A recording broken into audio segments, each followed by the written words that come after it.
سامعین باتمکین السلام علیکم ورحمۃ اللہ وبرکاتہ۔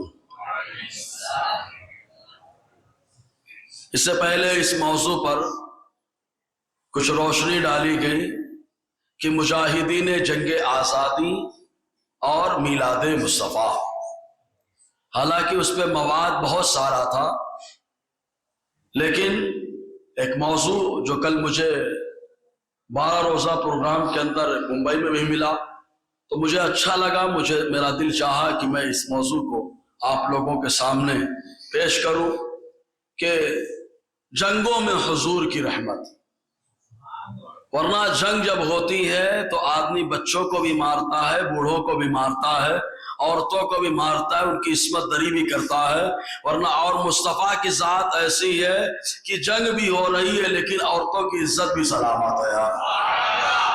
جنگ بھی ہو رہی ہے، بچوں کو بھی سلامت رکھا جا رہا ہے، جنگ بھی ہو رہی ہے، بوڑھوں کو بھی محفوظ رکھا جا رہا ہے، جنگ بھی ہو رہی ہے اور دوسروں کی عبادت گاہوں کی بھی حفاظت کی جا رہی ہے۔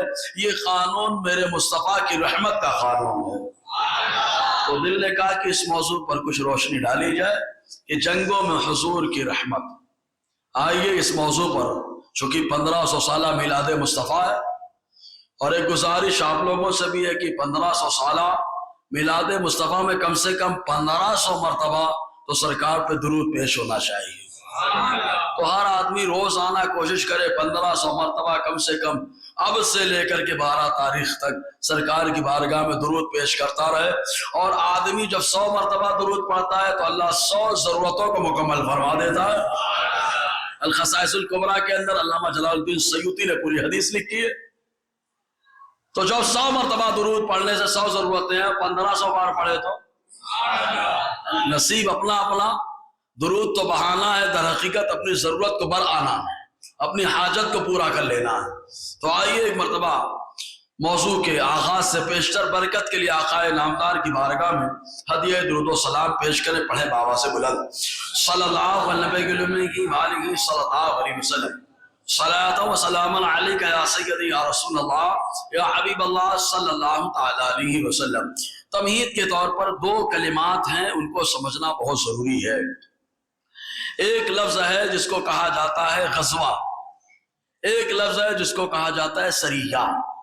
دونوں میں فرق ہے، حالانکہ دونوں میں جنگ ہوتی ہے، لیکن جس جنگ میں آقا علیہ السلام خود جلوہ افروز ہو اس کو غزوہ کہا جاتا ہے، اور جس میں حضور تشریف فرما نہ ہو بلکہ صحابہ کو روانہ کر دے اس کو سریہ کہا جاتا ہے۔ یعنی جس جنگ میں مصطفیٰ خود موجود ہے وہ غزوہ ہے۔ ہند کا غزوہ تو کہاں مصطفیٰ موجود ہوں گے کہ نہیں ہوں گے؟ تو الحمدللہ روحانی طور پر مصطفیٰ اس میں بھی موجود ہو گیا، اس لیے اس کو غزوہ کہا جاتا ہے۔ تو غزوہ وہ جس میں آقا علیہ السلام بذات خود بنفس نفیس موجود ہو، اور سریہ وہ ہوتا ہے جس میں آقا علیہ السلام نے صحابہ کو روانہ کر دیا اور خود تشریف نہیں لے گئے۔ اب آئیے دیکھیں حضور صلی اللہ علیہ وسلم کے زمانے میں کتنی جنگیں ہوئیں اور کون غزوہ ہے کون سریہ ہے۔ تو اس سلسلے میں کتاب المغازی پہلا حصہ صفحہ 18 مقدمہ مصنف کے اندر امام باقری نے خود لکھا، فرماتے فقالت مغازی نبی صلی اللہ علیہ وسلم التی غزا بنفسہ 27 غزوہ، کہ حضور صلی اللہ علیہ وسلم نے جو غزوات فرمائے، جو جنگیں فرمائی آقا علیہ السلام نے، ان کی تعداد 27 بتائی جاتی ہے۔ 27 جنگیں حضور صلی اللہ علیہ وسلم کی حیات طیبہ کے اندر ظاہر ہوئی۔ حالانکہ آپ غور کریں گے تو حضور نے ہجرت کے بعد سن 2 ہجری میں غزوہ بدر کا حکم ملا۔ 2 ہجری میں غزوہ بدر کا حکم ملا۔ آپ ذرا دیکھیں چند سالوں میں، بمشکل 8 سالوں میں 27 جنگیں ہوئی ہیں۔ 27 جنگیں آقا علیہ السلام نے کی ہیں، لیکن اس جنگوں میں آقا علیہ السلام نے جو نظام قائم فرمایا ہے اس نظام کا اعتراف اسلامی مصنف تو کرتے ہی ہے، ساتھ ہی ساتھ امریکن کینیڈین مصنف بھی آقا علیہ السلام کی عظمت کے قائل ہیں۔ چنانچہ کینیڈا کا رہنے والا، امریکہ کا پروفیسر جس نے آرمی کو ٹریننگ بھی دی، اس نے ایک کتاب لکھی انگریزی میں، اس کا اردو ورژن یہ ہوگا خدا کے جرنیل، یعنی اللہ تبارک و تعالیٰ کی طرف سے کون جرنل ہوا، اس نے اپنے اعتبار سے کہا گاڈس جرنیل، کتاب کا نام ہے۔ اس کے اندر اس نے 3 شخصیات کا ذکر کیا اس کے اعتبار سے. ایک نمبر پہ پہلے جن کا ذکر کیا وہ حضرت موسیٰ علیہ السلام. کہا انہوں نے جو جنگ کا نمونہ پیش فرمایا ماضی میں ایسا نمونہ نہیں ملتا ہے. اور دوسرے جو جنرل ہے اس نے شمار کرایا گوتم بدھ کو. اور تیسرے نمبر پہ جب شمار کرایا تو اوصاف و خصائل کو ایسا ذکر کیا کہ 3 نمبر پہ بتا کر کے 1 نمبر بتا دیا. بولو نا یار. وہ ذات کس کی ہے؟ وہ ہمارے نبی کی ذات ہے, حضور صلی اللہ علیہ وسلم کی ذات ہے.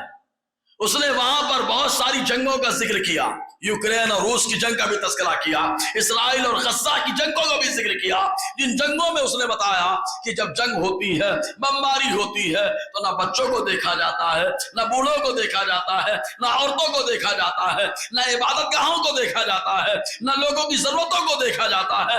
بس ہو رہی ہے جنگ, تباہ کر دیا جائے, سامنے والے کو ختم کر دیا جائے, سامنے والے کو, یہی خالی مقصد ہوتا ہے. لیکن پیغمبر اعظم نے ایسا نمونہ پیش فرمایا. آقا فرماتے جب صحابہ کو روانہ کرتے تو کہتے پہلے جانا تو سامنے والوں کو اسلام کی دعوت دینا. بولو یار, یعنی پہلے دعوت دینا کہ اسلام قبول کر رہے ہو کہ نہیں. اگر اسلام قبول کر لے تو یہ مت دیکھنا کس علاقے کا ہے, کلمہ پڑھ لیا تو ایمانی بھائی ہو گیا ہے تمہارا. حضور صلی اللہ علیہ وسلم پہ نازل ہوا قرآن, اللہ کا ہے پیغام, انما المؤمنون اخوہ, مومن بھائی بھائی ہے.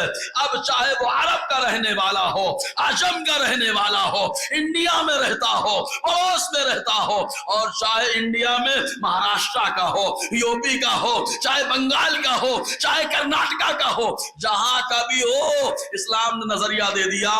ایک ہی سب میں کھڑے ہو گئے محمود و ایاز, نہ کوئی بندہ رہا نہ کوئی بندہ ناراض. اسلام نے یہ نظریہ پیش فرمایا. تو اس نے جو اوصاف اور خصال کا ذکر کیا حضور صلی اللہ علیہ وسلم کے, وہ بے مثل و بے مثال. اور میں نے تو اس کو سمجھا 3 نمبر پر اس نے یوں بتایا, آپ نے اسکولوں میں دیکھا ہوگا انعام دیا جاتا ہے تو 1 نمبر والے کو پہلے نہیں بلایا جاتا, پہلے 3 نمبر والے کو بلایا جاتا ہے, پھر 2 نمبر والے کو بلایا جاتا ہے, آخر میں 1 نمبر پہ جو آتا ہے وہ دھمال مچا دیتا ہے نا.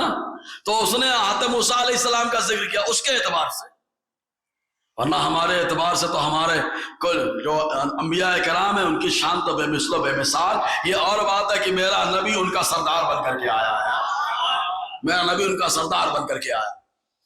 تو حضور صلی اللہ علیہ وسلم کے اوصاف کا ذکر کیا. بہرکیف تو حضور صلی اللہ علیہ وسلم نے ایک سسٹم دیا ہے, طریقہ دیا ہے.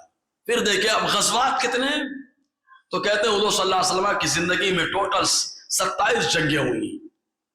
وما کان ما قاتل فیہا 9, اور 27 میں سے جن جنگوں میں آقا علیہ السلام تشریف لے گئے جن کو غزوہ کہا جاتا ہے ان کی تعداد 9 ہے.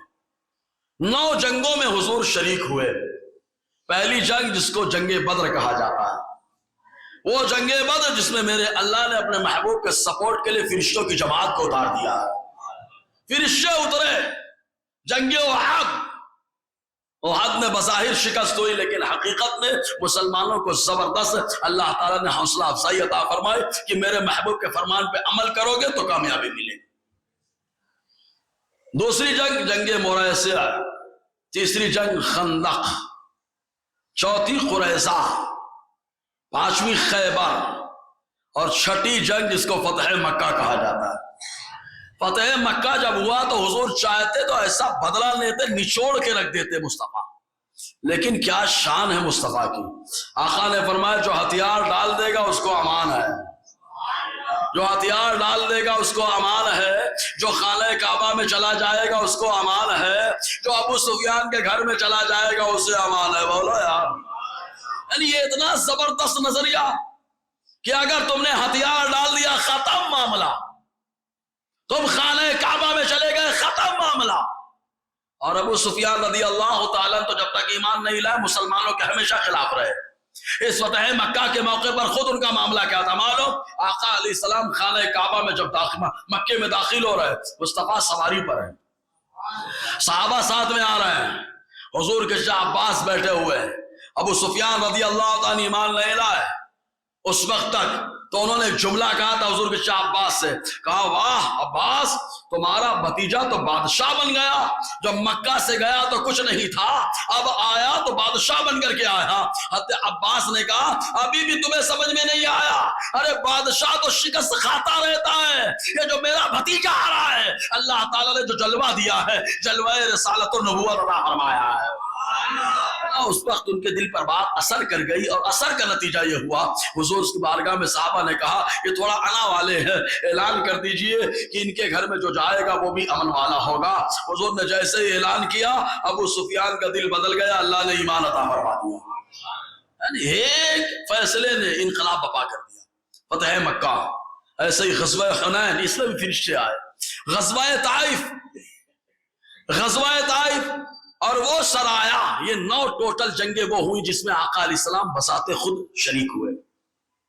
اور ان جنگوں میں آپ دیکھیں گے آخر کی جو جنگیں ہیں ان جنگوں میں شان ظاہر ہوئی ہے، باقی جنگوں میں آزمائش ہوئی، بدر میں آزمائش، احد میں آزمائش، مریسے میں آزمائش، خندق میں تو اتنی آزمائش کہ کھانے کے لیے کچھ ہے بھی نہیں۔ ہمارے ہاں تو ذرا سے تانا اگر کسی کو دے دیا جائے تو دین کا کام کرنا بند کر دیتا ہے، لوگ سپورٹ نہیں کرتے ہیں۔ ابے مصطفیٰ کا سپورٹ کرنے کے لیے لوگ کھڑے نہیں ہوئے۔ آقا علیہ السلام کس کا کام کر رہے تھے؟ وہ نبی جس نے بتایا ان اجری الا علی اللہ، میں جو کام کرتا ہوں اس کی مزدوری میرا اللہ دینے والا ہے۔ بول رہے اس مصطفیٰ کے سپورٹ میں لوگ کھڑے نہیں، لیکن جو سپورٹر کھڑے ہوئے تو میرے اللہ نے انہیں ہدایت کا ستارہ بھی بنا دیا ہے، جو سپورٹر کھڑے ہوئے ہدایت کا ستارہ بنا دیا۔ تو حضور صلی اللہ علیہ وسلم نے دی 9 جنگیں سامنے پیش آئیں۔ اس کے بعد سریوں کی تعداد جس میں حضور صلی اللہ علیہ وسلم نے صحابہ کرام کو روانہ کیا یا صحابہ نے بعد میں کیا، ان کی تعداد 47 بتائی جاتی ہے۔ اور حضور صلی اللہ علیہ وسلم نے 4 عمرے کیے، لیکن 3 عمرے مکمل ہوئے۔ ایک عمرہ ایسا بھی رہا آقا علیہ السلام کا کہ آقا علیہ السلام کو نہ چاہتے ہوئے بھی کفار نے پریشان کیا۔ حضور صلی اللہ علیہ وسلم نے اس کی وجہ سے اگلے سال قضا بھی کیا، اور قضا کرنے کی وجہ سے اللہ تعالیٰ نے مکہ کو فتح عطا فرما دیا ہے۔ یہ جنگیں ہوئی۔ اب آئیے رحمت دیکھیں، حضور کی رحمت جنگ میں۔ اس سے پہلے ایک مرتبہ درود کے لیے زبان کو زحمت دے دیں، پڑھے درود پاک صلی اللہ علیہ وسلم، صلاۃ و سلام علیک یا سیدی یا رسول اللہ صلی اللہ علیہ وسلم۔ اب دیکھیں بدر میں کون آئے تھے؟ بدر میں جو 1000 لوگ آئے ہیں یہ مسلمانوں کے سخت دشمن رہے، ان کی وجہ سے حضرت سمیہ کو شہادت کا مقام ملا کہ مارا گیا، خنجر اور نیزہ آر پار ہو گیا۔ حضرت یاسر کو شہادت کا معاملہ، حضرت بلال کو پریشان ہونا پڑا، حضرت عثمان بن عفان رضی اللہ تعالی عنہ کو دھونی دی گئی، پریشان کیا گیا، مصطفیٰ کی پشت انور پر اوجھڑی ڈالی گئی، ابو بکر صدیق رضی اللہ تعالی عنہ کو اتنا مارا گیا کہ بے ہوش ہو گئے۔ وہ حضرت ابو ذر غفاری رضی اللہ تعالی عنہ جن کو صحابہ میں صوفی کہا جاتا تھا، ان کو کلمہ پڑھنے کی وجہ سے خوب مارا گیا، صحابہ کرام کو غرض کی خوب پریشان کیا گیا۔ بدر میں وہ لوگ آئے ہیں مقابلہ کرنے کے لیے، اور مصطفیٰ نے مقابلہ کیا، اللہ نے فتح عطا فرمائی۔ جب مسلمانوں کو فتح عطا فرمائی تو کفار کی طرف سے قیدی گرفتار ہو کر کے آئے۔ اب ظاہر سی بات ہے، آدمی جلا بھنا ہو تو کیا کرتا ہے؟ بدلہ نکالتا ہے، چھوڑتا نہیں ہے۔ لیکن جو جلا بھنا ہوتا ہے وہ چھوڑتا نہیں ہے۔ میرا نبی تو جلوں کو بچانے کے لیے آیا ہے، دبوں کو اٹھانے کے لیے آیا ہے، مظلوموں کا سہارا بن کر کے آیا ہے، یتیموں کو پناہ دینے کے لیے آیا ہے، بیواؤں کا سہارا بن کر کے آیا ہے۔ جو آقا علیہ السلام کی دربار میں آیا اس کو اٹھا کر کے ہدایت کا ستارہ بنانے کے لیے آیا ہے۔ تو حضور صلی اللہ علیہ وسلم ایسا کیسے ہو سکتا ہے کہ جنہیں اللہ نے رحمت والا بنایا ہو وہ آقا علیہ السلام اتنا سخت فیصلہ کرے؟ آقا نے صحابہ پہ چھوڑ دیا، تم لوگ کیا کہتے ہو؟ حالانکہ حضور کو مشورہ کرنے کی ضرورت نہیں ہے، لیکن مشورہ حضور نے کیا کرنے کی ضرورت ہے؟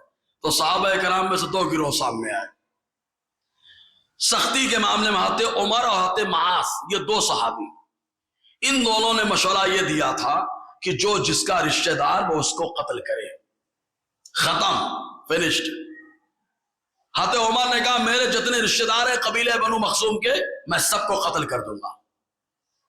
حضرت علی سے کہا، آقا علیہ السلام سے کہا علی سے کہا جائے اپنے رشتہ داروں کو قتل کریں، جس کے جو رشتہ دار ہیں گرفتار ہو کر کے آئے سب ان کو قتل کرے۔ گویا کہ عمر یہ کہہ رہے نبی سے جو ہو بیگانہ، نبی سے جو ہو بیگانہ اسے دل سے جدا کر دے، پدر مادر برادر مال و جان پر فنا کر دے۔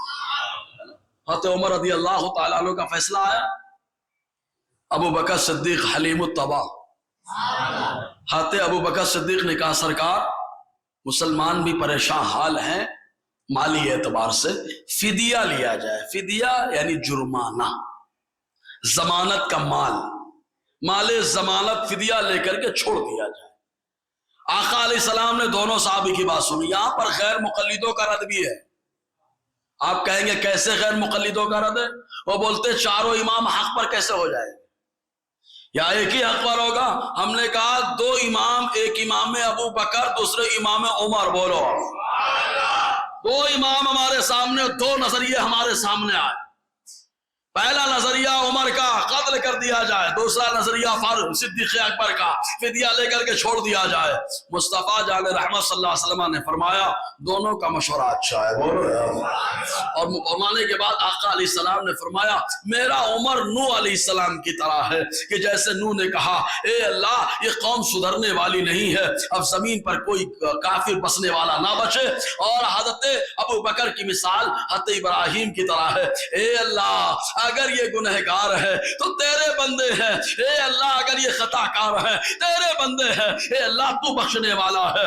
مطلب یہ اللہ تعالیٰ توبہ کا موقع دینے والا ہے۔ تو میرے ابو بکر نے بھی مشورہ دیا، عمر نے مشورہ دیا، دونوں کا مشورہ صحیح ہے، لیکن آقا علیہ السلام نے ابو بکر کے مشورے پہ عمل کیا، فدیہ لیا، چھوڑ دیا۔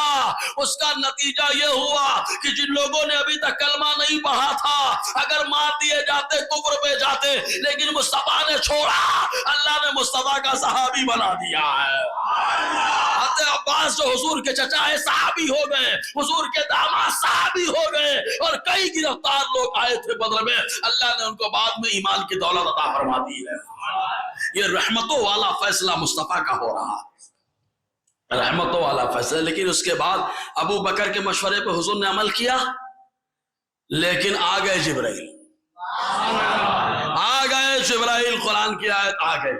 نبی کی یہ شان نہیں ہے کہ کفار کے ساتھ نرمی برتے، تو آقا علیہ السلام نے فرمایا اگر اللہ کا عذاب آتا تو عمر اور معاذ کے علاوہ کوئی نہیں بچتا۔ یعنی آقا علیہ السلام نے ابو بکر کے مشورے پہ عمل کر کے بتا دیا میرا ابو بکر حق ہے، اور قرآن عمر کے سپورٹ پہ نازل ہوا، اللہ نے بتایا میرا عمر حق پر ہے، بولا نا۔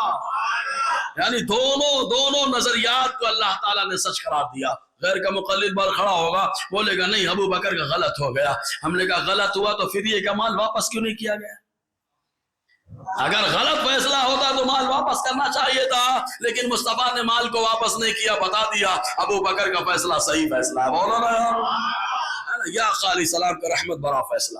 اسی رحمت بھرے فیصلے میں حضور صلی اللہ علیہ وسلم کے سامنے تین معاملات درپیش ہوئے، تین معاملات درپیش ہوئے آقا علیہ السلام کے سامنے۔ پہلا معاملہ یہ آیا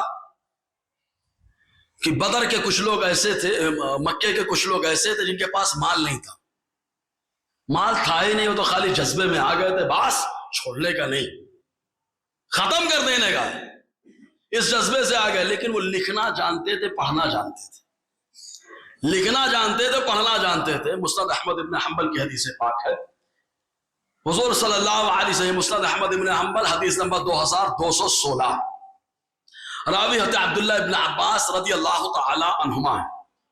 یہ بیان فرماتے ہیں کہ حضور صلی اللہ علیہ وسلم نے ان لوگوں کو لم یکن لہم فداء، جن کے پاس فدیے کا مال نہیں تھا وہ کیا کرے؟ آقا علیہ السلام نے فرمایا فدیے کا مال نہیں ہے تمہارے پاس؟ کہا نہیں ہمارے پاس نہیں ہے۔ حضور نے فرمایا تم کو لکھنا آتا ہے؟ کہا ہاں لکھنا آتا ہے۔ کہا پڑھنا آتا ہے؟ کہا پڑھنا آتا ہے۔ حضور نے انہیں حکم دیا ایعلموا اولاد الانصار الکتابہ، انصاریوں کے بچوں کو لکھنا پڑھنا سکھا دو، یہی تمہارا فدیہ ہو جائے گا۔ یعنی آقا علیہ السلام نے گرفتار شدگان لوگوں میں جو پڑھنا لکھنا جانتے تھے ان کی بھی قدر کی ہے۔ ارے کون سی ایسی جنگ ہے جس میں پڑھے لکھے لوگوں کی قدر کی جاتی ہے. ارے پڑھا لکھا آدمی تو جنگ چالو کروا رہا ہے, پڑھا لکھا آدمی تو سیز فائر کرا رہا ہے, پڑھا لکھا آدمی فائر کروا رہا ہے. یعنی غرض کی جنگ روکنا ہے تو وہ وہی پڑھا لکھا آگے آئے گا, جنگ کروانا ہے وہی پڑھا لکھا آگے آئے گا. لیکن کوئی پڑھے لکھے کی قدر کرے نہ کرے, مصطفیٰ قدر کر رہے ہیں. اگر پڑھنا لکھنا آتا ہے انصار کے بچوں کو سکھاؤ, یہی تمہارے چھٹکارے کا سامان ہو جائے گا.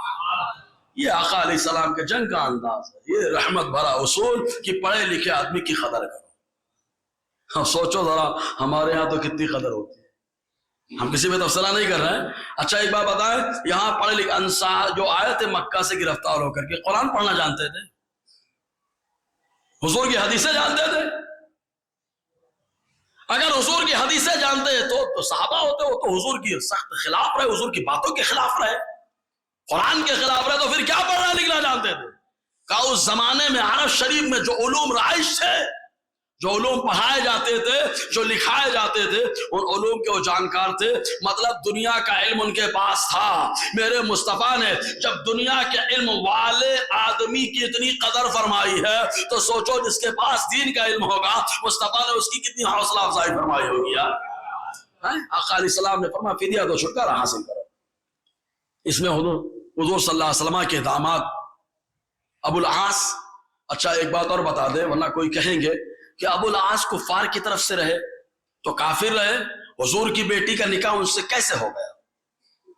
تو یاد رکھو شروع میں اجازت تھی اس کی, لیکن جب اللہ تعالیٰ نے آیت کریمہ نازل فرمائی کہ مشرکوں سے نکاح مت کرو, ولا تنکحوا المشرکات, مشرکہ عورتوں سے نکاح مت کرو, ایک جگہ فرمایا ولا تنکحوا المشرکین, مشرکوں سے جو ہے نکاح مت کرو. جیسے ہی اللہ نے حکم دیا قانون بدل گیا, اب نکاح نہیں ہو سکتا کافروں سے, پہلے اجازت رہی. تو حضور کے داماد ابو العاص آئے, انہوں نے فدیے کے طور پر, داماد ہیں سامنے سسر, دیکھیں فیصلہ بھی کتنا غضب کا ہے. ہمارے یہاں تو اپنا ہے ساتھ خون ماں کرتے ہوئے چلے گا, صحیح ہے, فتویٰ دینا ہے تو چہرہ دیکھ کر کے دو. اب تو پیسے کا جو ہے پردہ لگا ہوتا ہے, حضرت پیسہ سامنے رہیں گے تو فتویٰ لگے گا نہیں, جب تک پیسہ ہٹے گا نہیں فتویٰ جائے گا نہیں. یہ حال ہو چکا ہے. یاد رکھے جب منہ دیکھ کر کے فتویٰ دے دیا جاتا ہے تو یہ یہودیوں کی چالیں ہوتی ہیں, اور اسلام نے یہودیوں کی چالوں کو ختم کر کے مصطفیٰ کے فرمان کو نافذ فرمایا ہے نا. لیکن ہم لوگ منہ دیکھ کے بات, جو قوم منہ دیکھ کر کے بات کرنا شروع کر دیتی ہے وہ قوم ذلت و رسوائی کے گڑھے میں گر جاتی ہے, اور جو قوم شریعت کے اعتبار سے بات کرتی ہے اللہ اس سے بلندی عطا فرماتا ہے. اس لیے ہمیشہ شریعت کے اصول پہ بات کرنا چاہیے, منہ دیکھ کر کے نہیں. منہ دیکھ کر بات کریں گے آپ خود پھنس جائیں گے. تو حضور صلی اللہ علیہ وسلم جلوہ افروز ہے ابو العاص, حضرت زینب رضی اللہ تعالی عنہا کے شوہر ہیں, آ گئے فدیہ دینے کے لیے. اور جیسے ہی فدیہ دینے کے لیے آئے تو ان کے پاس کچھ نہیں تھا. ان کے لیے حضرت زینب نے مکہ سے مصطفیٰ کی شہزادی جو خود نور ہے, انہوں نے ہار بھیجا تھا. اور یہ ہار کس کا تھا؟ ہماری ماں خدیجہ کا ہار تھا. آقا علیہ السلام نے دیکھا حضور کی آنکھوں میں آنسو آ گئے, حضور صلی اللہ علیہ وسلم کی آنکھوں سے آنسو نکل پڑے. صحابہ کرام نے دیکھا ان کی آنکھوں سے بھی آنسو نکل رہے. جب آقا علیہ السلام کی آنکھوں سے آنسو نکلنے لگے, صحابہ سے حضور نے ارشاد فرمایا اگر آپ لوگ اجازت دو تو میں یہ ہار واپس کر دوں اور ابو العاص سے یہ شرط لگا دوں مکہ پہنچ کے میری بیٹی کو بھیج دینا. صحابہ کرام روتے ہوئے عرض کرتے جو فیصلہ سرکار کا وہ فیصلہ ہمارا, جو رائے مصطفیٰ کی وہ رائے ہماری. آقا علیہ السلام نے دے دیا. ارے وہ ہار کا دینا, ابو العاص پہنچے مکہ, حضرت زینب کو روانہ کیا, بہت تکلیف سے مدینہ آئے, لیکن اللہ نے ایسا کرم کیا وہ ابو العاص جو بدر میں مصطفیٰ کے لیے گرفتار ہو کر کے آئے تھے, آقا کے سامنے فدیہ دینے کے لیے کھڑے ہوئے, بعد میں اللہ نے انہیں ایمان کی دولت عطا فرمائی, ایمان لائے. مصطفیٰ نے پرانے نکاح کو حضرت زینب کے ساتھ باقی رکھا ہے. زور سے تو بولو یار, اتنا بڑا فیصلہ آقا علیہ السلام نے کیا, پرانے نکاح کو باقی رکھا. ایک فیصلہ اور بڑا زبردست ہوا, معلوم ہے جتنے گرفتار ہو کر کے آئے, دیکھیں حدیث میں بھی ہے, یہ حدیث البدایہ والنہایہ کے اندر ہے, تیسرا حصہ صفحہ 316. میری باتیں سمجھ میں آ رہی ہیں؟ یہ ایسے موضوع پہ جلدی کہاں گفتگو ہوتی ہے ہمارے یہاں, ہم لوگ تو کرامتی لوگ ہیں. ایک بزرگ جا رہے تھے, صحیح ہے نا, ایسا ہی ہے نا, کوے کا بیٹھنا ڈال کا ٹوٹنا. کرامت سے میں انکار نہیں کرتا، لیکن کرامت ولیوں سے ظاہر ہوتی ہے یار. کلین میدان وہ کہاں ولی ہو جائے گا؟ کلین میدان سمجھے نا، کلو اسٹیڈیم. اللہ تعالیٰ کرم کرے.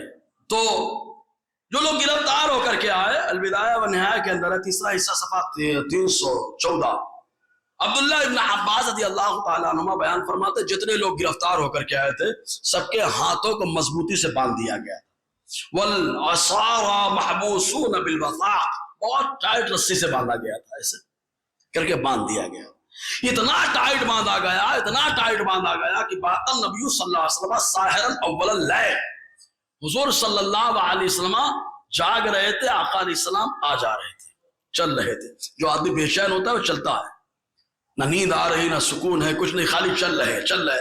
جنہوں نے بے چینوں کو چین دیا، بے کسوں کے کس بن گئے، بے بسوں کے بس بن گئے، وہ مصطفیٰ چل رہے ہیں، آ رہے جا رہے. صحابہ کرام نے دیکھا تو پوچھا یا رسول اللہ ما لک لا تنام، اللہ کے نبی صلی اللہ علیہ وسلم کیا بات ہے، آپ آرام نہیں کر رہے، آپ سو نہیں رہے؟ آقا علیہ السلام نے فرمایا سمعت انین عم العباس فی وثاقہ، آقا علیہ السلام نے فرمایا میں اس لیے چل رہا ہوں کہ قیدیوں میں میرے چچا عباس بھی ہے. یہ عباس حضور کے وہ چچا جن کو بدر کے موقع پر آقا علیہ السلام نے اپنا اب یعنی والد کہا ہے. آقا نے فرمایا رد علی ابی، میرے والد یعنی چچا عباس کو واپس بلاؤ. بولو یار، یہ چچا عباس ہے جن کو مصطفیٰ نے والد کہا ہے، والد. تو ان کی ہاتھ میں رسی ٹائٹ بن گئی، مصطفیٰ بے چین ہو گئے. فرماتے میں نے اپنے چچا عباس کی آہوں کو سنا ہے، اس لیے بے چین ہو کر کے دوڑ رہا ہوں، چل رہا ہوں. صحابہ کرام نے سنا، فاطلقو، صحابہ گئے چپکے سے حضرت عباس کی رسی کو ڈھیلا کر دیا. جیسے ہی رسی ڈھیلی ہو گئی ان کی آہیں بند ہو گئی، اور جب ان کی آہ اور آواز حضور تک نہ پہنچی تو آقا نے فرمایا کیا ہوا؟ حالانکہ مصطفیٰ سب جانتے ہیں لیکن پوچھنے کا مقصد کچھ اور ہے. صحابہ سے پوچھا کیا ہوا؟ کہا رسی ڈھیلی کر دی ہے. آقا نے فرمایا کس کی؟ کہا چچا عباس کی. مصطفیٰ نے فرمایا اسلام انصاف کا ذہن دیتا ہے، اگر میرے چچا عباس کی رسی کو ڈھیلا کیا جا رہا ہے تو دیگر جو قیدی ہے ان کی رسیوں کو بھی ڈھیلا کر دیا جائے. یہ جنگ میں مصطفیٰ کی رحمت ہے، یہ انداز آقا علیہ السلام کا ہے. ارے مصطفیٰ کی رحمت ہے جو منافق بچائے، مصطفیٰ کی رحمت ہے جو کفار بچائے. ما کان اللہ لیعذبہم وانت فیہم اے محبوب، اللہ کی یہ شان نہیں ہے کہ کافروں کو سزائیں دے. کیوں؟ کیونکہ آپ جلوہ فرما ہیں. مصطفیٰ ہیں کافر بچائے، مصطفیٰ ہیں منافق بچائے، ورنہ ان کے عیبوں کو کھول کے رکھ دیا جاتا. جی تو حضور صلی اللہ علیہ وسلم نے فرمایا سب کی رسیوں کو ڈھیلی کر دیا جائے. جب رسی ڈھیلی ہو گئی قیدیوں کو آرام مل گیا، فسکت فنام رسول اللہ صلی اللہ علیہ وسلم، قیدی خاموش ہو گئے، مصطفیٰ بستر پر آرام فرما ہو گئے. بولو یعنی غیروں کی تکلیف سے مصطفیٰ کو تکلیف، ایمان نہیں لائے تو غیر ہے، ان کی تکلیف سے مصطفیٰ کو تکلیف ہو. پھر بھی لوگ بولے اسلام ایسے پھیلا ویسے پھیلا. ہم نے کہا تلوار خالی خاموش کرانے کے لیے ہے اور دلوں کو بدلنے کے لیے. مصطفیٰ کا فیصلہ، آقا نے جو فیصلہ کر دیا، اللہ نے لوگوں کے دلوں میں اسلام کی عظمت کو بٹھا دیا. یہ دربار محمد ہے، یہاں اپنوں کا کیا کہنا، یہاں سے ہاتھ خالی خیر بھی جایا نہیں کرتے. یہ حضور صلی اللہ علیہ وسلم کی فیصلہ. اور تیسرا ایک اور فیصلہ، میں مدرسے کے بچوں کو تو رٹا رہتا ہے یار، مجھے بہت اچھا مجھے بھی لگتا ہے، رٹی ہوئی چیز بھی کبھی کبھی لذت طبع اور تجدید ایمان کے لیے ریپیٹ کر دینا چاہیے. فدیہ دینے کی بات چل رہی تھی نا، چھٹکارا دو فدیہ دو چھٹکارا. حضور کے چچا عباس بھی آئے تھے فدیہ دینے کے لیے. حضور نے کہا فدیہ دیجئے جائیے، جن کو حضور نے اپنا والد کہا ہے سوچو، فدیہ دیجئے جائیے. اور بدر کے موقع پہ آقا علیہ السلام نے ان کے بارے میں پہلے ہی کہہ دیا تھا عباس کو جو بھی ملے مارے نا، اس لیے کہ میرے چچا عباس خود سے نہیں آئے، ان کو زبردستی لایا گیا.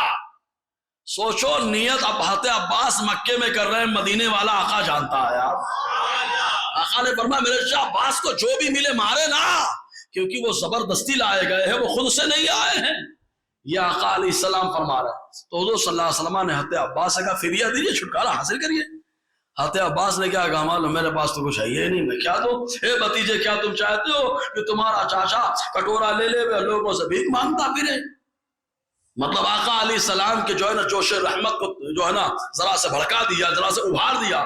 آقا نے فرمایا اچھا آپ کہہ رہے ہیں کہ بھیک مانگنے کی بات، کہاں ہے آپ کے وہ دینار جو آپ نکل رہے تھے تو میری چچی ام الفضل کو دے کر کے آئے اور آپ نے کہا سنبھال کے رکھنا، ہم واپس آئیں گے تو کام آئے گا؟ بولو نا، یہ مصطفیٰ کی ذات۔ اب یہ تو ہاف پوائنٹ ٹینشن میں آ گیا کہ مدینے میں بیٹھ کر مکے میں کیا ہو رہا ہے مصطفیٰ بتا رہا ہے یار۔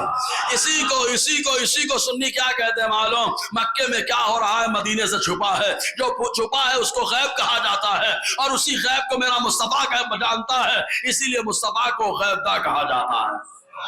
حضور صلی اللہ علیہ وسلم نے بتا دیا جی۔ تو یہ حضور صلی اللہ علیہ وسلم کی شان۔ اسی طریقے سے قیدی لوگ جو گرفتار ہو کر کے اب کھانا کھلانے کی بات، کوئی قیدیوں پہ دھیان نہیں دیتا ہے، کیسے کیسے کھانا۔ اب تو ہمارے یہاں آن لائن جو کھانے ڈلیور ہو رہے ہیں ان کھانوں میں دیکھو کیا کیا نکل رہا ہے۔ کئی محترمہ چھپکلی ٹہل رہی ہیں، صحیح ہے کہ نہیں؟ اور گٹکے میں تو بہت چھپکلی شریف رہتی ہے، وہ گٹکا جو زبانوں پہ آتا ہے لذت دار بن جاتا ہے، ہم سے زیادہ تو آپ جانتے ہیں۔ اور کچھ لوگ تو چھپکلی کا نشہ ہی کر رہے ہیں۔ ہاں یار کیا نشہ ہے، چھپکلی کا نشہ۔ تو آن لائن ڈلیور جو کھانا ہوتا ہے اس میں کیا کیا ملا ہوتا ہے؟ تو سوچو یار قیدیوں کے ساتھ کیا سلوک کیا جاتا ہو، ان کے لیے کھانا کیسے دیا جاتا ہوگا کوئی کہیں اچھا کھانے کا نظام، لیکن واہ کیا نظام میرے مصطفیٰ نے قائم کیا یار۔ بدر سے قیدی گرفتار ہو کر کے آئے، اور جب آئے مدینہ حضور نے صحابہ کے لیے بانٹ دیا، اتنے قیدی تمہارے گھر میں رہیں گے، بولو نا، اتنے قیدی تمہارے گھر میں رہیں گے، اتنے قیدی تمہارے گھر میں رہیں گے۔ معلوم قیدی جائے، آدمی مہمان کے آنے پہ چہرہ بگاڑ لیتا ہے، میرا نبی تو قیدیوں کو بھیج رہا ہے، بولو، قیدیوں کو آقا علیہ السلام نے بھیجا گھر میں۔ اور جب گھر میں پہنچے تو قیدیوں کا معاملہ کیا ہوا معلوم؟ قیدی لوگوں کے لیے کھانے کا انتظام کیسا ہو رہا ہے؟ یہ ہو رہا ہے، ابو زہری رضی اللہ حضرت زہری رضی اللہ تعالیٰ سے مروی ہے، کتاب المغازی صفحہ 117 کے اندر ہے، کہتے ہیں آقا نے فرمایا استوصوا بالعصارى خیرا۔ حضور نے جب قیدیوں کو بانٹا، اتنے قیدی تمہارے گھر میں، اتنے قیدی تمہارے گھر میں، تو آقا نے فرمایا ان کے ساتھ بھلائی کرنا، یہ مت سمجھنا کہ میرا دشمن میرے دروازے پہ گرفتار ہو کر کے آیا ہم کیسے کریں گے۔ آقا نے فرمایا ان کے ساتھ بھلائی کرنا، اور دشمن کے ساتھ کیسے ویوہار کیا جاتا ہے یہ تو مصطفیٰ کے گھر والوں سے سیکھو یار۔ حضرت امام زین العابدین کا لنگر چلتا تھا مکے میں اور مدینے میں، مکے اور مدینے میں لنگر چلتا تھا امام زین العابدین رضی اللہ تعالیٰ عنہ کا، امام سجاد کا لنگر چل رہا ہے، دسترخوان لگا رہا ہے، دسترخوان میں آپ خود ہی کھانا کھلانے کے لیے آگے کھانا نکال کے کھلاتے۔ تو ایک ملک شام کا شخص آیا اور کھانا کھانے کے لیے بیٹھا، اور کھانا کھا رہا ہے، آپ کو بار بار دیکھ رہا ہے، آپ نکال کے اس کو کھلا رہے ہیں، نکال کے اس کو کھلا رہے ہیں۔ تو جانتے ہیں وہ شامی رونے لگا، اور روتے ہوئے کہا امام زین العابدین سے آپ نے مجھے پہچانا؟ حضرت امام زین العابدین نے کہا ہاں میں نے پہچان لیا۔ کہا آپ کو معلوم کہ میں ملک شام کا رہنے والا؟ حضرت امام زین العابدین نے فرمایا ہاں مجھے معلوم ہے۔ اس نے کہا آپ کو معلوم ہے کہ جب آپ لوگ آئے تھے ہم لوگوں نے بہت بے ادبیاں کی، پریشان کیا تھا؟ حضرت امام زین العابدین نے کہا ہاں مجھے معلوم۔ کہا ان سب ہونے کے باوجود آپ مجھے دسترخوان میں بٹھا کے کھانا کھلا رہے ہیں؟ حضرت امام زین العابدین نے فرمایا تو نے برا سلوک کیا وہ تیرا معاملہ رہا، اور ہم نے کھانا کھلایا یہ ہمارا معاملہ ہے۔ مطلب آقا علیہ السلام کے گھر والوں کا انداز تو مثل و بے مثال، اس لیے نوری گھرانہ ہے بھائی۔ لوگ بولتے لجپال گھرانہ تو ہے ہی ہے، ساتھ میں نوری گھرانہ بھی ہے جی۔ تو قیدیوں کو آقا علیہ السلام نے فرمایا ان کے ساتھ اچھا سلوک کرنا۔ تو حضرت ابو العاص ابن ربیعہ رضی اللہ تعالیٰ عنہ کہتے ہیں کنت مع رہط من الانصار، مجھے انصار کے ایک قبیلے میں جماعت کے حوالے کر دیا گیا، میں ان کے ساتھ تھا۔ دعائیہ کلمات کیا کہتے ہیں؟ جزاہم اللہ خیرا، اللہ انہیں اچھا صلہ دے۔ ابھی جملہ نہیں بولے کیا ہوا، پہلے ہی بول دیا اللہ ان کو صلہ دے۔ ہم لوگ جس کے کام سے راضی ہوتے ہیں پہلے بولتے ہیں اللہ ان کو سلامت رکھے، انہوں نے ایسا کیا، اللہ ان کو بدلہ دے، انہوں نے ایسا کیا۔ تو ویسے ہی کہہ رہے ہیں انصار کی ایک جماعت میں تھا، اللہ انہیں بہترین بدلہ دے۔ کیا فرمایا؟ کہتے کننا اذا تعشینا او تغدینا آثرون بالخبز، فرماتے جب دوپہر یا شام کے کھانے کا وقت ہوتا تو وہ انصاری لوگ ہم کو روٹیاں کھلاتے تھے، روٹیاں کھلاتے تھے۔ وَأَكَلُوا التَّمْرَ، اور خود کھجور کھاتے تھے، یعنی انصار قبیلے کے لوگ خود کھجور کھاتے اور ان کے گھر میں جو روٹیاں بنتی وہ روٹیاں قیدیوں کو کھلاتے.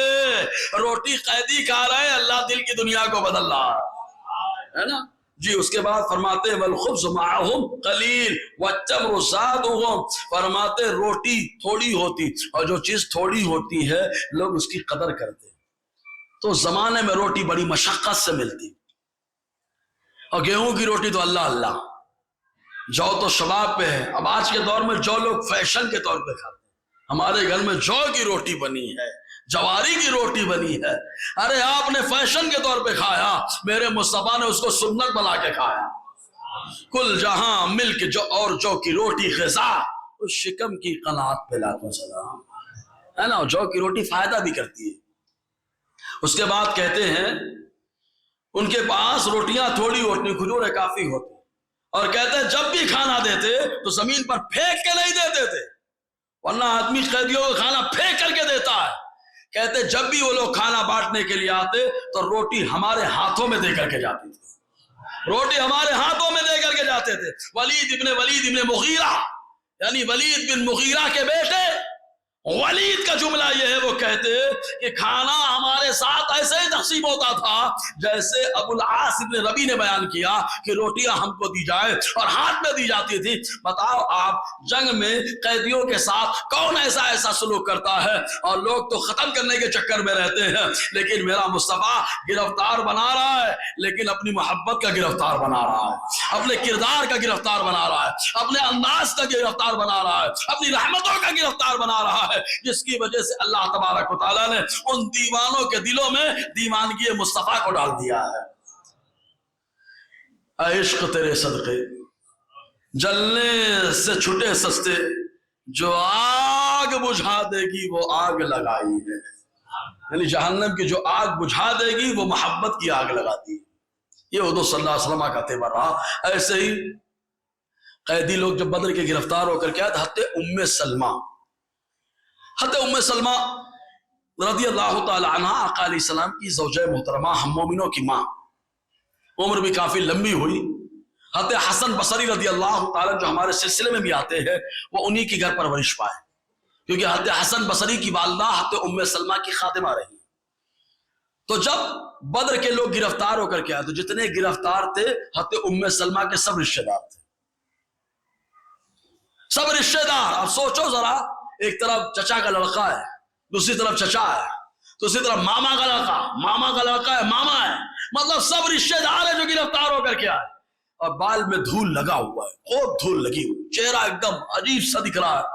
تو معلوم ہے حضرت ام سلمہ رضی اللہ تعالی عنہ فرماتی ہیں فخرجت فدخلت علیہم، جیسے مجھے معلوم پڑا بدر میں کفار کی طرف سے لوگ گرفتار ہو کر کے آئے، میں میرے گھر سے بے تحاشا نکلی اور میں ان کے پاس گئی. میں نے ان کو دیکھا، ان لوگوں سے بات کرنا چاہا میں نے، لیکن میں نے بات نہیں کیا کیونکہ مصطفیٰ سے اجازت نہیں لی تھی. دیکھا، دیکھنے کے بعد واپس آئی تو میں نے پتہ لگایا حضور کہاں ہے، تو معلوم پڑا آقا علیہ السلام ماں عائشہ کے گھر میں ہیں. اور سنو یار، دیکھو محبت دیکھو آپس میں، ورنہ اگر دو بیویاں کسی کی ہو جائے تو ان کو سنبھالنا اللہ خیر کرے یار. دودھ اور مچھلی تو کھا سکتے ہیں، لیکن اللہ خیر کرے دو کو سنبھالنا. لیکن یہ مومنوں کی مائیں ہیں، یہ مصطفیٰ کی ازواج ہے جن کو اللہ نے اہل بیت کہا ہے.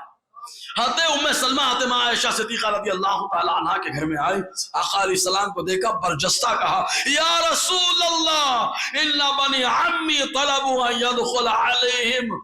آیا آقا علیہ السلام مجھے اجازت دے، میرے چچا کے لڑکے گرفتار ہو کر کے آئے ہیں، میں جاؤں ان کی میزبانی کروں، ان کے سر میں تیل لگا دو، ان کا چہرہ صاف کر دو. آقا علیہ السلام نے یہ نہیں کہا میں تمہارا شوہر، یہ میرے دشمن، تو کیسے تیل لگانے جاؤ گی، کیسے ان کے چہرے کو دھونے جاؤ گی. ماں ام سلمہ نے پوچھا مصطفیٰ کا دریائے رحمت جوش میں آیا، میرے کریم سے اگر قطرہ کسی نے مانگا دریا بہا دیے ہیں، دربے بہا دیے. حضور صلی اللہ علیہ وسلم نے حضرت ام سلمہ رضی اللہ تعالی عنہ سے فرمایا اے ام سلمہ وہ تمہارے رشتہ دار ہیں، تم ان کے چہرے کو بھی صاف کر سکتی ہو اور ان کے سر پر تیل بھی لگا سکتی ہو. آقا علیہ السلام نے اجازت عطا فرمائی. ام سلمہ رضی اللہ تعالی عنہ فرماتی میں گئی اور میں نے جانے کے بعد تیل بھی لگایا، چہرے کو بھی صاف کیا۔ سوچو ذرا قیدیوں کے ساتھ ایسا سلوک کون سا جرنیل کراتا ہے، کون سا کمانڈر کراتا ہے؟ قیدی گرفتار ہو جائے تو کھانا نصیب نہیں ہوتا، طہارت کرنے اور پیشاب پاخانہ کرنے کا موقع نہیں دیا جاتا، لیکن واہ میرے مصطفیٰ، واہ مصطفیٰ کیا شان ہے، تیل بھی لگوا رہے ہیں مصطفیٰ، چہرہ بھی صاف کروائیں مصطفیٰ۔ میں نے کہا یہ تیل خالی سر پہ نہیں ہے، یہ صفائی خالی چہرے پہ نہیں ہے، ماں ام سلمہ نے چہرہ صاف کر دیا، اللہ نے دل کی دنیا کو صاف فرما دیا۔ ماں ام سلمہ نے سر پہ تیل لگا دیا، اللہ تعالیٰ نے دل کو روشن فرما دیا ہے نا۔ یہ حضور صلی اللہ علیہ وسلم کا تیور رہا۔ اسی طریقے سے حضور صلی اللہ علیہ وسلم نے کہ بارگاہ میں ایک شخص آئے بدر میں گرفتار ہونے والوں، دیکھو آقا علیہ السلام ہمارے ہاں تو یہ بھی نہیں دیکھا جاتا کہ یہ اکلوتا کمانے والا ہے، اگر یہ مر جائے گا تو گھر کو کون سنبھالے گا، مارو پیٹو ٹھوکو کرو جو ہوگا دیکھا جائے گا، یہی چلتا رہتا ہے۔ لیکن مصطفیٰ کی شان کریمی، خود بھیگ دے اور خود کہے منگتے کا بھلا ہو، خود بھیگ دے اور خود کہے منگتے کا بھلا ہو۔ البدایہ و نہایہ تیسرا حصہ صفحہ 328 کے اندر آیا کہ ایک شخص ہیں جن کو ابو عزہ کہا جاتا ہے، حالانکہ بڑے بڑا نالائق تھا، یار ایمان نہیں لایا۔ ابو عزہ، اس نے بدر میں حضور سے وعدہ کیا تھا میں آپ کے خلاف جنگ نہیں کروں گا، اور وہ حد میں پھر آ گیا، جیسے پکڑا گیا حضور نے کہا ختم کرو اس کو، دھوکے باز ہے۔ اور اس کے بعد حضور نے فرمایا مومن ایک سوراخ سے 2 بار دھوکہ نہیں کھاتا۔ اس وقت حضور نے یہ حدیث پڑھے نا آپ نے کہ حضور نے فرمایا مومن ایک سوراخ سے 2 بار دھوکہ نہیں کھاتا۔ ابو عزہ کو قتل کروانے کے بعد آقا نے فرمایا کہ بدر میں اس کو تو میں نے چھوڑ دیا اور اس نے وعدہ کیا تھا آپ کے خلاف نہیں آؤں گا، اب پھر وہ حد میں آ گیا ہمارے سامنے۔ آقا نے فرمایا ختم کرو اس کو، اس کا کام تمام کرو، اس لیے کہ مومن ایک سوراخ سے 2 بار دھوکہ نہیں کھاتا۔ تو ابو عزہ یہ گرفتار ہوا تھا تو حضور صلی اللہ علیہ وسلم کی بارگاہ میں جب یہ آیا تو بڑی منت کرنے لگا، کیا کان محتاجا ذات بنات، یہ فقیر آدمی تھا، غریب آدمی تھا، اور اس کی بچیاں بہت تھیں، اور عرب میں ویسے بھی بچیوں کو دبا کے رکھا جاتا تھا۔ کچھ لوگ تو شادی نہیں کرتے تھے کہ داماد آ جائے گا، لوگوں نے داماد کو برا سمجھا، میرے مصطفیٰ نے داماد کو جنت بانٹنے والا بنا دیا ہے۔ کہیں پہ علی کو جنت بانٹنے والا بنایا، کہیں کو عثمان کو جنت میں اپنا ساتھی بنا کر نور والا بنا دیا ہے۔ یہ مصطفیٰ نے اپنے دامادوں کو نوازا، لوگ دامادوں کو برا سمجھتے تھے، مصطفیٰ نے داماد کو اٹھا کے ایک دم سر پہ بٹھا دیا۔ جی اب اس کا مطلب یہ نہیں کہ سر پہ جانے کے بعد وہ داماد بیٹھنے کا انداز ان کو معلوم ہے، ہمارے اللہ اللہ اللہ داماد صاحب جا اماں سے لے کے آ، تو خود کما نہیں پا رہا، عورت کے اوپر دھوس جما رہا، لے کے آ تو اماں کے گھر سے، تورا کارخانہ چلا تھا نا، لا جا جا لے کے آ۔ اوکے بعد بھائی صاحب بڑا مزہ آ رہا ہے، اب تو یا خواجہ یا داتا، ابے منحوس زبان سے میرے آقاؤں کا نام لیتا، گانجا پی رہا ہے بول رہا یا خواجہ یا داتا، تجھے تو حق بھی نہیں پہنچتا، اگر داتا کے دربار میں خواجہ کے دربار میں اگر تو پہنچ جائے تو کوڑے لگا دیے جائیں۔ ابے دیوانہ تو وہ ہوتا ہے نام خواجہ کا لیتا ہے، دل خواجہ کے دربار پہ جھکا دیتا ہے، دل بھی خواجہ کے دربار پہ جھکا ہے، وہ دیوانہ ہوتا ہے، مار رہا ہے بول رہا ہے واہ واہ کیا بات ہے جی، تو یہ بڑا محتاج تھا۔ اور ایک بات اور یاد رکھے، یہاں موضوع سے ہٹ کے ایک بات بتا دوں، شریعت میں بیلنس بہت ہے،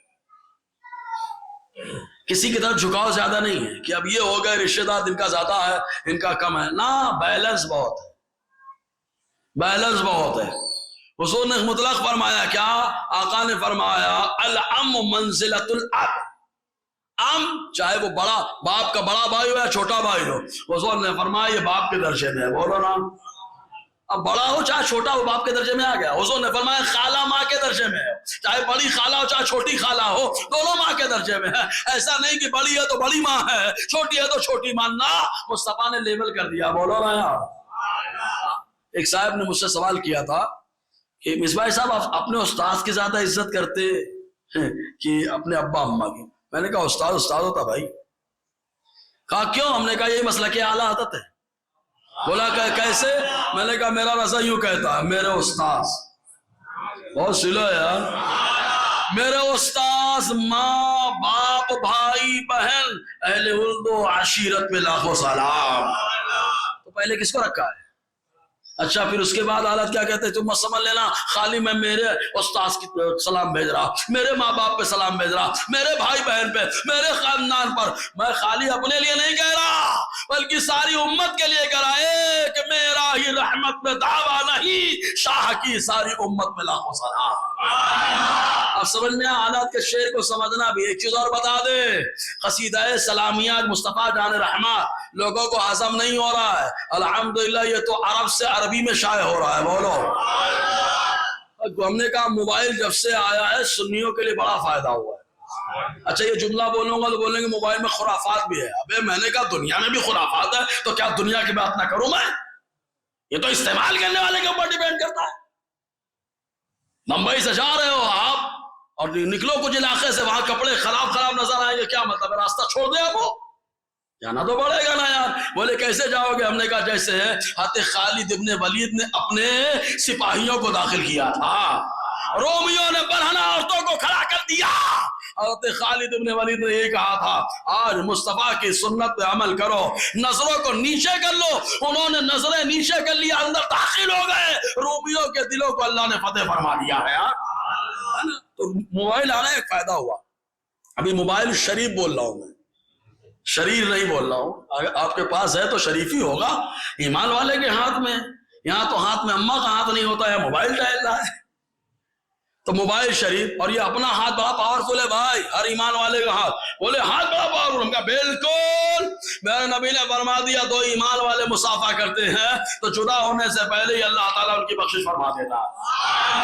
تو ہاتھ پاورفل ہوا کہ نہیں ہوا؟ ہو گیا نا پاورفل، کہ جدا ہونے سے پہلے گناہ معاف ہو گئے. یہاں ملنا ہے یار. جب ہاتھ ملنے سے یہ ہوتا ہے، سوچو دل ملے گا تو کیا ہوگا؟ دونوں معانقہ کریں گے تو کیا ہوگا؟ تو گوگل میں جانا، سرچ کرنا ہے کتاب المنظومۃ السلامیہ، نام یاد رہے گا، عربی ہے. کچھ لوگ بول رہے ہیں حسام الحرمین کو کوئی عربی میں پڑھ ہی نہیں سکتا ہے. ابے آجا خیر النساء میں ہمارے بچے پڑھ کے بتائیں گے یار. بولو ویڈیو بنا کے اپلوڈ کر دے. بھائی ویڈیو بنانا حرام ہے تو ویڈیو کی بات کر رہا ہے، یہیں سے سمجھ میں آتا تجھے شریعت نہیں اپنی طبیعت پسند ہے. بولے کہاں حرام ہے؟ ہم نے کہا سوال. حضور نے فرمایا ان اشد الناس عذابا یوم القیامہ المصبرون. حضور نے فرمایا سب سے سخت عذاب قیامت کے دن اسے ہونے والا ہے جو تصویر کشی کرنے والا ہے. الحمدللہ غلام احمد رضا ہے. تو آپ بھیا پڑھ کے بتا دیتے ہیں حسام الحرمین. نہیں تو تم سے کہوں گا بھائی قصیدہ یہ پڑھو نا، المنظومۃ السلامیہ. مصر کے ایک شیخ ہے، ان کا نام ہے ابو حازم محفوظ. کیا نام ہے؟ زور سے بولو کام آئے گا آپ کے. ابو حازم محفوظ. انہوں نے اعلی حضرت کا سلام، مصطفیٰ جان رحمت پہ لاکھوں سلام، اس کو عربی میں ٹرانسلیٹ کیا ہے. بولو. اور وہ بھی عربی میں اشعار کی شکل میں. جو شعر یہاں پر ہے ایک نمبر تو ایک نمبر وہاں پہ ٹیلی کر لینا، اس کا ترجمہ وہاں پہ مل جائے گا. جو لوگ بولے کہ سلام نہیں چلتا، انہیں کہنا ہے کہ جامعہ ازہر میں عربی میں چلنے لگا ہے. بولو. وادی رضا کی کوہ ہمالا رضا کا ہے، جس سمت دیکھیے وہ علاقہ رضا کا ہے. تم لوگوں کو مصطفیٰ جان رحمت نہیں سمجھ میں آیا، ازہر کے علماء کو سمجھ میں آ گیا. بولو. حالانکہ وہ لوگ اردو نہیں جانتے ہیں پھر بھی اردو سمجھ گئے. سمجھ میں آیا؟ اردو نہیں سمجھتے پھر بھی اردو سمجھ گئے اور عربی میں ٹرانسلیٹ کر دیا. بہرحال تو دو صلی اللہ علیہ وسلم کی شان. جی تو اعلیٰ علی رحمت الرضوان نے جو انداز اپنا بنایا بڑا زبردست ہے. جی ایسے ہی ایک شعر، بات آئی حالانکہ موضوع سے ہٹ جا رہا ہوں تو نہیں، اس کو بتانا ضروری ہے. کچھ لوگ جو ہے نا مجھ سے خدمت کی قدسی کہیں ہاں رضا کہیں پر بھی فٹ کر دیتے. میں ان سے کہتا ہوں بھیا پہلے عالم صاحب سے سمجھو. مجھ سے خدمت یہ پورا ہے ہی نہیں جملہ. جملہ کیسے پورا ہوگا؟ کاش مجھ سے خدمت، کاش مجھ سے خدمت. تو سمجھ میں آ گیا ہوگا. کاش محشر میں جب ان کی آمد ہو، اور محشر میں مصطفیٰ کی آمد تو یقینی ہے نا. ارے مصطفیٰ آئیں گے تبھی تو چھٹکارا ملے گا. بولا نا یار، وہ آیا امت کا رہبر آیا. تو مصطفیٰ آئیں گے تبھی تو چھٹکارا ملے گا نا. تو کاش کیوں؟ تو کاش کا تعلق مجھ سے خدمت سے ہے. کہ کیسے؟ کاش کو چوبی پکڑ کے رکھو، کاش محشر میں جب ان کی آمد ہو اور بھیجے سب ان کی شوکت پہ لاکھوں سلام، مصطفیٰ آ گئے، سب ہاتھ باندھ کر کے مقام محمود پر ہے مصطفیٰ، لواء الحمد ہے مصطفیٰ کے پاس، ہر کوئی مصطفیٰ کی تعریف کر رہا ہے۔ ایسے موقع پر میرے آلات کہتے ہیں کاش مجھ سے خدمت کے قدسی کہے ہاں رضا، کاش فرشتے کہتے رضا دنیا میں بہت تعریف کیے ہو، یہاں پر بھی کہو، تو رضا کہتے میں وہاں بھی کہوں گا، مصطفیٰ جان رحمت پہ لاکھوں سلام۔ سمجھ میں؟ تو کاش کا تعلق مجھ سے خدمت سے ہے، اس لیے ہمیشہ کنیکشن جوڑ کے چلنا، آدھا مت کرنا یار۔ ہم لوگ آدھا کرنے میں، توڑنے مروڑنے بڑے ایکسپرٹ ہیں۔ مجھ سے خدمت کے قدسی کہیں ہاں رضا، تمہارے یہاں کیا چل رہا ہے؟ پڑھ رضا، واہ بھائی واہ، پڑھ تو رہے ہیں رضا جی۔ تو حضور صلی اللہ علیہ وسلم کی شان رحمت بے مثل بے مثال۔ آئیے ذرا دو تین مثال دیکھ لیں اس کی۔ حضور صلی اللہ علیہ وسلم جب کسی کو روانہ کرتے، جنگ کرنے کے لیے امیر بناتے، مسلم شریف کی حدیث سے پاک سلیمان ابن بریدہ کہتے ہیں روانہ کرتے تو آقا علیہ السلام جو امیر ہوتا، جو قائد ہوتا، اس کو بھی نصیحت فرماتے، اور جو حضور صلی اللہ علیہ وسلم لشکریوں کو بھیجتے ان کو بھی نصیحت فرماتے۔ تو جو قائد ہوتا سب سے پہلے تو یہ کہتے اخذوا بسم اللہ فی سبیل اللہ، بسم اللہ کر کے اللہ کی راہ میں جنگ کرنا۔ لو جنگ میں بھی بسم اللہ، ہمارے لوگ ہوتے تو بولے بسم اللہ کی برکت ہوگا کہ کافر کم مریں گے، ارے نہیں بابا، بسم اللہ کی برکت یہ ہوگی کہ اشارہ تمہارا ہوگا، موت ان کی ہوگی یار، ہے نا۔ اللہ کے رسول نے فرمایا پھر کس سے جنگ کرنا؟ قاتلو من کفر باللہ، اس سے جنگ کرنا جو اللہ کے وجود کا انکار کر رہا ہے۔ مرتد تو جو دہریہ ہے وہ تو ایسے انکار کر رہا ہے، ناستک، سمجھ میں آیا؟ اچھا عیسائیوں کا عقیدہ دیکھیں، میں نے افضال بھائی کو بھی کہا تھا، جب موبائل ون پلس ہے نا، موبائل کیا مطلب ہوتا ہے ون پلس کا؟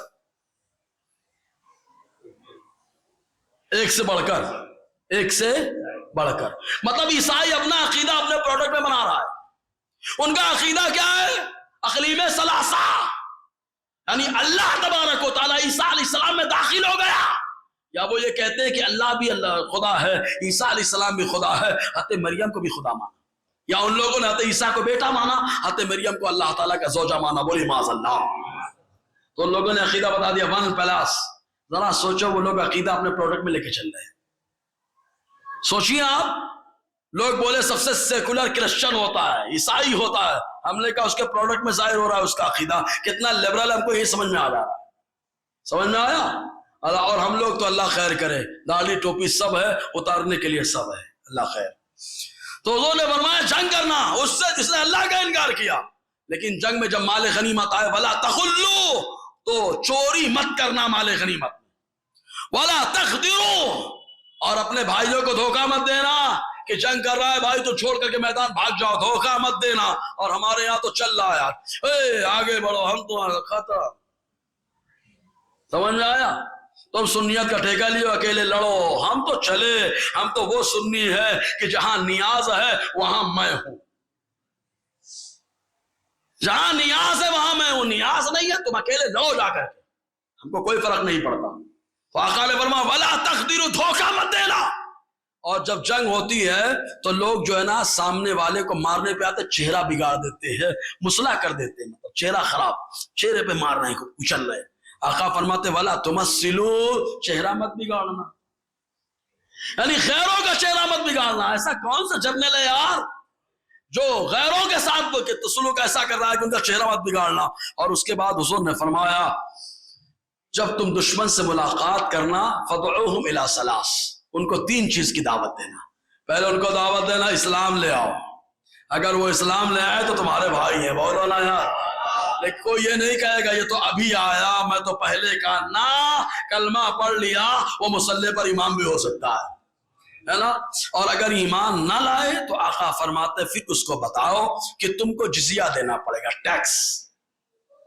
اگر اس نے ٹیکس دے دیا تو اس کے جان مال عزت کی حفاظت کرنا تمہارا کام ہے، اور اگر وہ ٹیکس بھی نہیں دیا تب تیسرا اسٹیپ ہے آؤ میدان میں، جو جیتا وہی سکندر بنے گا یار، اب میدان میں آؤ۔ تو تیسرا اسٹیپ جنگ، ایسا کون سا جرنل ہے یہاں تو زبردستی زمین پہ قبضہ ہو جائے، بمباری نہتوں پر کی جا رہی ہے، بچوں کو مارا جا رہا ہے، بھوکا دبایا جا رہا ہے، اور پھر بولا جائے کہ نہیں ہم تو بہت انصاف کرنے والے ہیں۔ ہم نے کہا نہ، انصاف تو خالی اس پیغمبر نے کیا ہے جنہیں اللہ تعالیٰ نے پیغمبر عدل و انصاف والا کر کے بھیجا ہے۔ انہوں نے اپنوں کے ساتھ بھی انصاف کیا، غیروں کے ساتھ بھی انصاف کیا، اور پوری دنیا میں انصاف کا سسٹم قائم فرما دیا ہے۔ جی وہی فتح مکہ کے موقع پر آقا علیہ السلام نے بہت ساری باتیں رکھی، انشاءاللہ پھر موقع رہا تو آگے روشنی ہوگی۔ اللہ تبارک و تعالی ہم سب کو کہنے سننے سے زیادہ عمل کرنے کی توفیق عطا فرمائے۔ دوران گفتگو غیر شرعی کلمات نکلے ہوں تو استغفر اللہ ربی من کل ذنب واتوب الیہ، اشہد ان لا الہ الا اللہ واشہد ان محمد